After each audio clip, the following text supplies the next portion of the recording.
Okay, so here's the thing. I love NAS. I talk about NAS on this channel all the live long day. And in the Q3, Q4 period of 2025, when UniFi first unveiled the next step in their range of NAS solutions, although there was a few different odds and sods being revealed there, the one that caught my attention the most was this one, the UNAS 4. And then we didn't hear much about it. Months and months went by, and finally, here it is.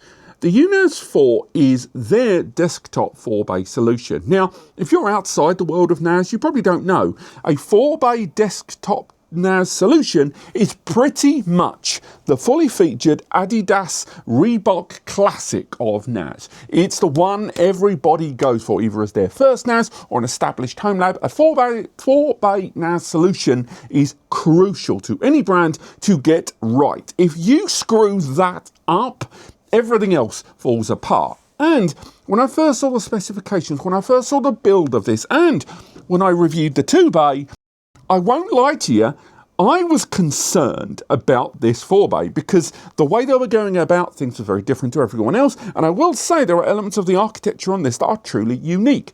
But the big question is this a good 4-bay NAS? And the answer's complicated, particularly if you're not a UniFi or Ubiquiti ecosystem user. The TLDR here, this device arriving at $379 is a very attractive proposition. It is arguably, for its stature and for its build and some of the bells and whistles, exceedingly affordable. 4 SATA storage bays, 2 M.2 NVMe bays, and running on 2.5 gigabit networking. Now, it also arrives with a quad-core ARM processor and 4 gig of memory. So straight away, when you look at those specifications on a turnkey NAS solution, that is a device that arrives with the software inside, that is very appealing at $379. But then we get into the dizzying realm of compromise. But before I douse you in any more hyperbole, let's talk about design. We've got a front-mounted LCD panel there. It's not touchscreen, but it gives you real-time information about system access, drive activity, network access and such. There's a USB Type-C 5 gig port there on the bottom for attaching external storage. You can't really use that for anything more than a USB drive at this time. And frankly, I think they're sort of squandering the capability of what that could be doing, but we'll get to that later. The chassis is quite deep. It's quite narrow. It reminds me a little bit of WD's original MyCloud designs there. When I first saw the images on their website for this device, I could not for the life of me figure out what the hell this is. It does have ventilation, if you look really carefully, built into the top. But I think mainly this is just a handle to access the base and turn it around, because it has no edges really, at least around this side. Now, the 4 bays there are click and load. You don't have to think about, the horrible mechanics, which I said previously on the 2-bay model, where you ended up with 2 drives on the same caddy there. That just seemed like a recipe for disaster in terms of hot swapping access. I didn't really like that. And again, hot swapping on a 2-bay, I get it, isn't really a thing. But at least in the case of this, the trays come out nice and easy. They're not lockable, but they are fully ventilated and they are click and load. But with the drives that are on the base, we've got to think a little bit about how far this sits from the table for airflow on those vents. Because right now, the only airflow happening here is via that tiny little vent panel base there at the top. It is barely a millimetre from the table all the way on that base down. We will get into thermals later on. But the other thing I want to talk about are these 2 little bays here, because this system runs not only 4 hard drive bays, that's 3.5-inch SATA. I tested 30 TB drives and they work like a treat, but we've got a couple of M.2 bays there on the base. Now, we talked about this before in previous videos. These 2 little bays down here, you pop out with the locking key that the system arrives with, and then within there, you can inject an M.2. Good stuff, right? Well, for a start, these trays aren't included in the retail kit, which pissed me off previously and it pisses me off now. I don't understand why. To get an M.2 tray to put your M.2 in. Now, you can buy pre-populated modules from the brand, and again they arrive in I think 1 TB and 2 TB currently. There's a 2 TB max on there to allow you to inject these directly into the system, and then from there you install your M.2s, and bang, you can go ahead and run SSD caching alongside your hard drive base to improve both read and write performance. You can't use them for pools, I understand, at this time, but I don't like that those trays are an additional cost, particularly because you've already got the slots in there. Fine, SSDs themselves, particularly the cost of SSDs in 2026, is going to harm you. But still, nonetheless, the trays, that does feel a little bit penny pinchy. You may also be wondering at this juncture, how the hell do you power the damn thing? Well, it is powered with PoE+++, otherwise known as high-powered PoE, delivering input of, I believe, 90 to 100 watts. That's around, I think, 75, 77 watts realistically without resistance, which is more than enough for the drives and SSD media in there. Just keep in mind, even with a 30 TB drive, which sits at around 4 to 5 watts idle, it can go up to about 9.5 to 10 watts active. With 4 30 TB drives in there, you're only looking at a potential draw of 40 watts, and the SSDs are barely going to take 1 or 2 each, so there's definitely enough power delivery there. Also, with the power delivery over PoE, this arrives also with a 90 watt mains power PoE +++ adapter, so you don't have to rely on PoE either. But I will say, again, this is going to earn more towards UniFi users, it has to be said, in their ecosystem, but even outside of that, this in a PoE setup is a very clean deployment for a NAS, very plug and play. But at the same time, there's only one network port, that 2.5 gig. That 2.5 gig is combined power and data. Now, again, in all of my testing, we'll get into that in a little bit, the performance was consistent. But let's be realistic about this. That is 4 hard drives, even the most basic hard drives, you're looking at 150, 160 megs. At the top end, you go to some of those 30 TBs, they can hit 260, 270 megs, and megabytes, not megabits. And I will say, that 2.5 gig is already bottlenecking the hell out of performance, let alone that there is no failover there, having the power and the network delivery. This is what I meant about that USB port there. It would have been nice to have support of, say, a USB to 2.5 gig or even 5 gig NIC adapter. And I know that UniFi have got those in their portfolio, and that would allow me to have a failover. Yes, it wouldn't deliver power, but it would be nice to see. I'm glad they include the mains adapter, but my criticism here is more about just one 2.5 gig in a modern 4 bay with 2 M.2 NVMe bays. Even a 379, that feels like a bit of a throttle. But let's dig more into that hardware. As mentioned, this has a 4-core ARM-based processor inside and a Cortex A55. That's a 64-bit ARM processor. There's also 4 gig of LPDDR4 memory. Again, that is non-upgradable memory. That is fixed. Let's be realistic. This was announced at the end of 2025. If it had arrived with sewed-in memory inside, I don't know cost-wise whether they've been able to maintain that 379 price point there. But again, very modest specifications, and definitely for a PoE device, it makes a lot of sense.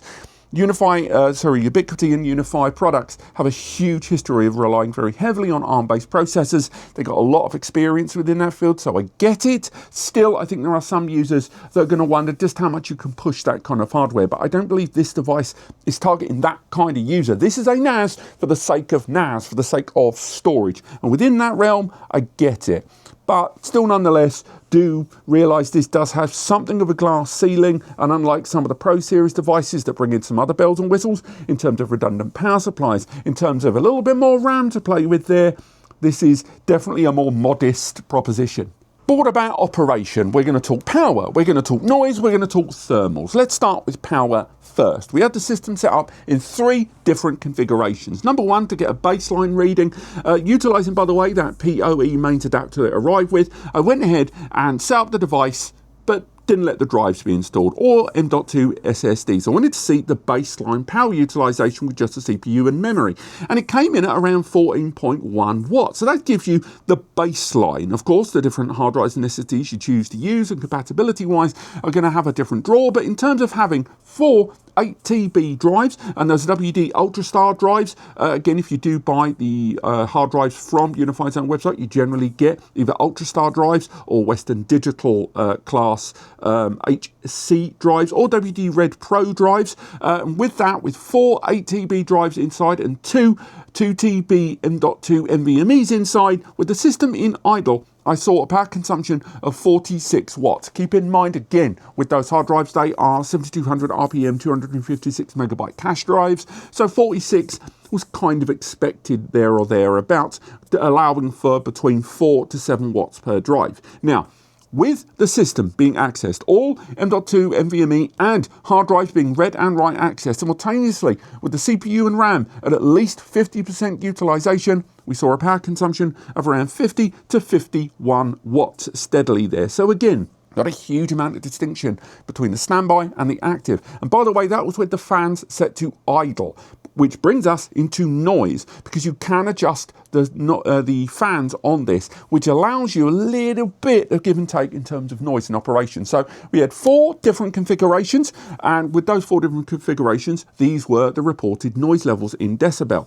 Now, number 1, we had the fans left on auto. That is them adjusting as the system needs in terms of its CPU, RAM, storage, memory, and temps over time, and the hard drives and the SSDs not being accessed. And we saw a dBA rating of 32 to 35 dBA.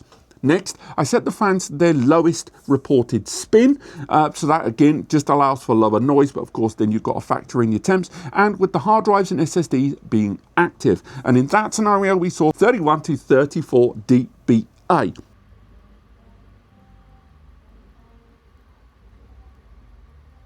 So again, not a huge steep up, not too shabby. But I will say, when we set the fans to high, this is surprisingly noisy when those fans are set to the top, either manually or perhaps in those situations where it's going to get a tad warm. Setting the fans to their highest with just right operations, that's really, really crucial. So the drives being accessed, those 1700 RPM drives, we saw the decibel level hit 55 there or thereabouts. To put that into perspective, with this fan still set to that mode of high cooling, I then went for read-only activities there. And then we saw that number just go down just a wee bit to 47 to 49 there. Ultimately, the noise of the drives is going to be very much impactful on the drives you choose to use, because you can use their drives that they flog, or you can use Seagate and WDs. They've got a compatibility list slowly growing on their official pages. But still, just keep in mind with this that when those temps get high, and if those temps get high based on your ambient operational environment, those fans are bloody noticeable.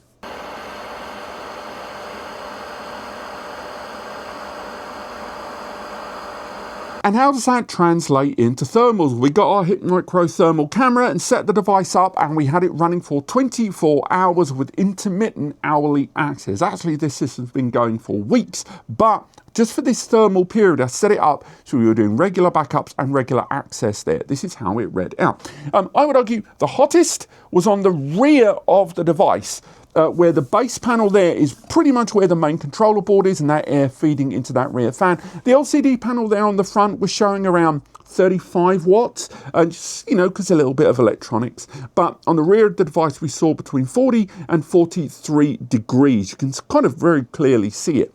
But when we turn the device upright, we can see, again, with that airflow, with only a millimeter to deal with, and all of that air being channeled into that kind of half handle, half ventilation panel, transition of that heat was, I would say, mixed between each of the individual hard drive bays. It was around 48 to 50 degrees. And around the M.2s there, which fit quite directly onto the board, we saw 49 to 53 degrees overall there. So I'm not going to call those frying an egg temperatures, but I am going to say that the airflow is quite heavily reliant on it passing along out that rear. And I do think this system could stand to have just a wee bit more ventilation around that base panel there, just small facets all the way around the edge to feed that out. I know they're channeling it, and that makes a lot of sense, I guess, but I would have been interested to see just what a little bit more ventilation. Yes, aesthetically, it might not have made it look so pleasing to them, whether you get the black or white chassis, but still, I'm kind of surprised about the airflow. Now, performance measurements on this, at least externally, are difficult to track, because once again, we are only looking at a 2.5 gigabit network port and little else. I will say, when I was doing Atto, when I was doing AJA, we were hitting 180 to 250, depending on the complexity and the size of the file, easily. Once we factored in SSD cache, it was consistently high. But again, those aren't really performance numbers to really boast about, because again, 4 hard drives, even in a RAID 6, if you had 2 of those drives effectively acting as safety nets, or you've tried to set this up in a couple of RAID 1s, if that is possible within the configuration, 250 to realistic 279 megabytes per second, theoretically in 2.5 gig, is still something of a bottleneck. So again, I thought, sustained performance numbers, but I would have expected that anyway. When I did a 50 gigabyte Windows transfer onto this device, it tracks relatively well, but once again, we are still factoring an ARM-based powered system with 4 gig of memory and a 2.5 gig network port. The real performance is going to be about how responsive this is internally for that sustained performance. So let's switch over to the UNAS, UniFi drive software for this and take a little look about what this can and cannot do. Now, I'm not going to go into a tremendous amount of detail about the software. I'm going to cover a lot of it, but needless to say, I have covered this in a bunch of other videos, whether it was when we were talking about the Drive Point 4 update last month, whatever it was, we were talking about the UniFi Drive 1 year later video a few months ago, and of course, the more recent UNAS Pro 4 review, where we went into a lot of that software. I'm going to be talking about a lot of it, but some of it I do recommend checking out those videos. I'll link to them below. Also, I want you to notice there at the top, I am accessing this via the UniFiUI.com service, but I can also access it on the local area network. We've got that option. You're not tied behind just using UniFi hardware and UniFi services. You can run the whole thing on the LAN without UI.com if you choose to. Now, I've got the system set up here, and as you can see there at the top left, we've got the software revision we're running. We've got the fan control there, nice to see. And I've recently rebuilt the RAID because I'm working on another video coming up soon about migration, hence why it is syncing there in the background. But if we want to take a little bit more information about the storage pool, we've got 4 drives there. First thing I want you to notice as well is the fact that we've got 2 TB drives and 4 TB drives, but you're not able to take advantage of that mixed RAID area. Something like Synology or TerraMaster offer, you're not going to get that here. I actually believe that UniFi, I should say Ubiquiti, are almost certainly going to work towards this service. And almost certainly we're going to be seeing mixed drives down the road, because a lot of the building blocks are there. Alongside that, again, we've got M.2s here. There's the 2 M.2 bays for caching, and storage pools are still not available yet. But again, whether you want to create that read-write caching for both of those, it's really straightforward. I'll do that right there. And once that's done, you're going to have the added bonus of faster upload to the system being processed on the SSDs and moved to the hard drives, but also more common access files copied over. So again, the building blocks are there. The same goes, that you may have spotted it there. We've got that option towards utilizing snapshots against the different areas of storage, setting them up on a schedule if we choose to do so. Alongside, if we want to create those snapshots, alongside that, we can manage a lot of those services, whether it is going to be accessing on SMB, or accessing on NFS. But there are still some other services still to be added down the road on the subject of the UNAS platform there. And again, we go there towards the bottom. We can also create that encrypted storage area with that password that we create. And that can be integrated, by the way, into utilizing that identity endpoint thing here at the top. Something that we talked about before for secure remote access, but also native local access with a local client, and also on the mobile application, allowing file and folder access. And again, UniFi's identity endpoint application currently for iOS allows you to have photo backup, and that is still something being explored on the Android application. And just in case you missed it, you can utilize Apple Time Machine backups there for Mac users. I will say the UniFi platform currently out the gate, with most other NAS brands generally focusing a lot more on Windows and Android a lot of the time, they have seemingly rolled out the gate with a lot more base iOS and Mac OS support on UNAS. Now, I'm not going to say it's total, there's still a ways to go, but it is nice to see a little bit more parity across the board. I am an Android and Windows user, but still, I think Apple users are going to be pleased to see that they are focusing on iOS out the gate pretty early doors. Talking about focus as well and platform support there, if we look a little bit more about some of the backup operations,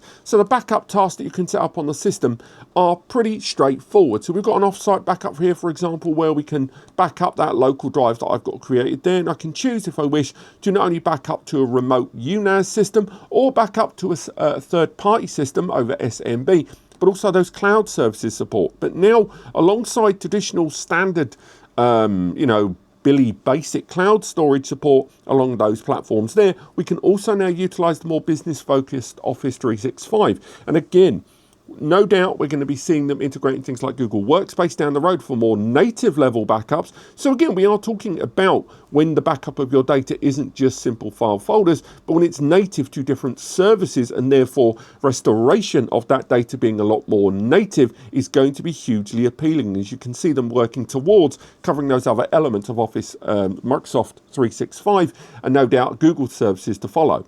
The monitoring of the health of your drives and the activities and proactive alerts is kind of upgraded in the more recent Drive 4.0 update with more information about the individual drives and their health and activity. Hopefully that combined with down the road the system logs, as you can see here when I was going through different drives. Indeed, with those alerts, as you can see here, what I was doing earlier on was testing hot swapping on this system as well as testing out a bad drive, because I'm working on a larger drive series about migration and auto drive failure, and I'm pleased to say that it was very, very responsive and was acting upon all of the different elements of drive behavior that I'd like to see in a straightforward NAS solution.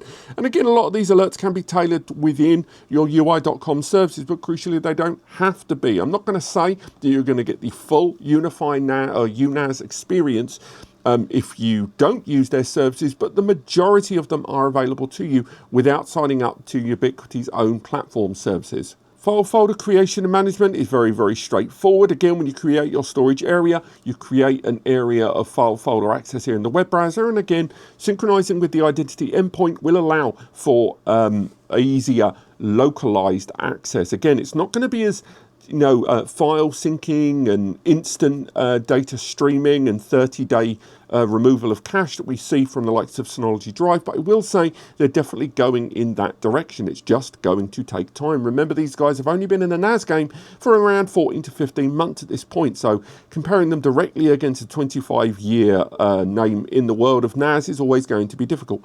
But nonetheless, the user interface as a single pane of glass access is very straightforward. User account creation and user account control is very, very straightforward. And managing the system there in the background, whether it is that you're going to be managing the status of the backups of the system configuration, or those data backups we mentioned earlier on, are all very, very straightforward. Overall, it is an easy to use system. It's not the most aggressive in the world in terms of its feature set, but again, I don't think that is what the brand is trying to achieve here. And whether it is you're just looking for a system that just stores data and is just a targeted data medium, there's a lot to like here. I just want to see further integrations with some of the existing Ubiquiti equipment. And again, I'm not going to go and repeat myself over and over again and talk about their surveillance protect system. You guys have heard me talk about that enough in those 3 videos. But I will say I would like to see further integration of the UNAS system into other Ubiquiti software. Apart from that, I'm liking what I'm seeing, and at 379, it's really hard to overly critique what we're seeing here. Realistically, if you watched my review of the UNAS 2, you know most of what I'm going to say, because frankly, in the time difference between these, very little has changed, at least in terms of hardware. I still think this quirky turkey design isn't going to be for everyone, but there's definitely going to be those who find it appealing. The hardware architecture for the price point is appealing. At 379, you are still talking quad-core ARM, 4 gig memory, 4 hard drive bays, 2 M.2 NVMe bays, and PoE deployment. Unique, but definitely within the space of the UniFi ecosystem, appealing. It's not trying to beat Synology. It's not trying to beat QNAP, Ugreen, TerraMaster, Acerstore, you name them. And I don't think it's even considering trying to challenge home lab DIY like TrueNAS or Unraid. It's trying to be NAS for the sake of NAS. I like what it's trying to be for the hardware price. I love the idea of a PoE NAS at this scale, certainly, even if it is PoE++, and at the very least, they include that adapter. I do think UniFi users are going to find the idea of a NAS for the sake of NAS appealing, but let's not pretend that this is a perfect NAS. The software has evolved in 18 months, and it has got better than the very first time we talked about UniFi's UNAS systems. But there is still ground to cover. That USB port there doesn't feel like they're doing enough with that, and hopefully in further revisions of that software we'll see them do more. Single 2.5 gig networking for 4 hard drive bays and 2 M.2s. is just too little for me. Integrating another one, or at least allowing me to add more with USB, would have been nice. Also, that weird not including the M.2 trays, I find so bizarre. And ultimately, as long as you understand that this is 379 for a reason, I think you're going to be happy. But don't go thinking this is some great affordable solution for you to run your containers. This is storage, baby, and that's all it wants to be. But what do you guys think? We've been waiting for this for a while, and I think it delivers on most of what it said it will do, and as long as you keep your expectations in that box, I think you're going to enjoy it. But let me know what you guys think in the comments. Again, if you've enjoyed this video, if you want to support what we do, and if this video has made you think, do you know what, I'm going to get hold of one of these, please take advantage of the links in the comments. Doing so will cost you nothing extra, but it does result in a small commission coming here to NAS Compares. It's just me and Eddie doing this, and it allows us to keep doing what we do. The vids, the guides, the free support, the forums, all of that. But use it if you want to, ignore it if you want to. Thank you so much for watching. I hope you've enjoyed this, and I'll see you next time.